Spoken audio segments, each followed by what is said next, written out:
For the first time, Casey Concepcion, naglabas ng saloobin, tungkol sa kanyang pamilya. Naghayag ng kanyang saloobin ang actress-singer na si Casey Concepcion, ukol sa pagiging produkto ng isang broken family.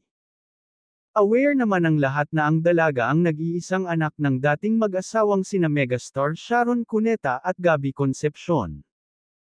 At sa kanyang panayam kay OG Diaz na mapapanood sa kanyang YouTube channel, ay nag-open up nga si Casey kung ano ang kanyang mga pinagdaraanan habang lumalaki.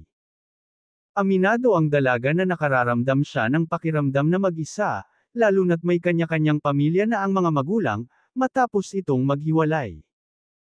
At dahil nga wala naman siyang choice kundi magkaroon ng blended family, ay may pakiramdam si Casey na kinakailangan niyang magkaroon ng relasyon sa parehong side ng kanyang mga magulang.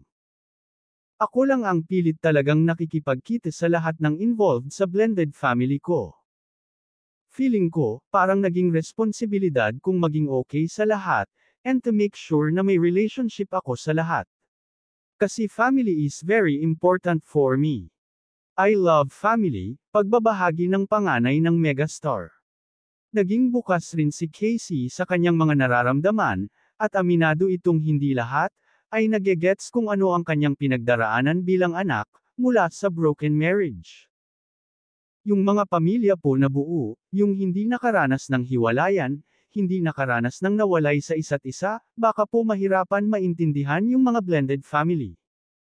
O yung mga bata na katulad ko na lumaki sa kakaibang situation pagdating sa family, saad ni Casey.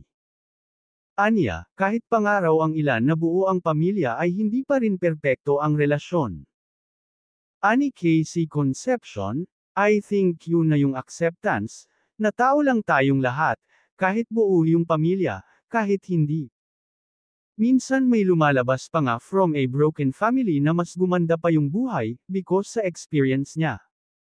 May malalim ring hugot si Casey, na sa kabila ng pagkakaroon ng sariling pamilya ng mga magulang, ay kinakailangan pa rin niyang maging positibo. Alam niyo, syempre, may pamilya na rin ang mother side ko, may pamilya na rin ang father side ko. Minsan, mapifeel mo na mag-isa ka lang sa gitna. And ang important is gawin mo yung best mo na treatuhin mo ng tama, unang-una, yung sarili mo.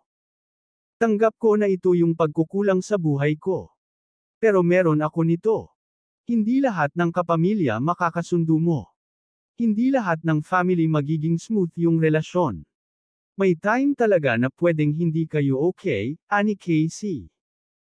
Ngunit sa huli ay nakadepende pa rin daw ito sa level of maturity ng dalawang kampo kung paano magiging okay ang samahan. And kung magkamali ka man, you make sure na you're a better person, don't look back, tuloy-tuloy lang.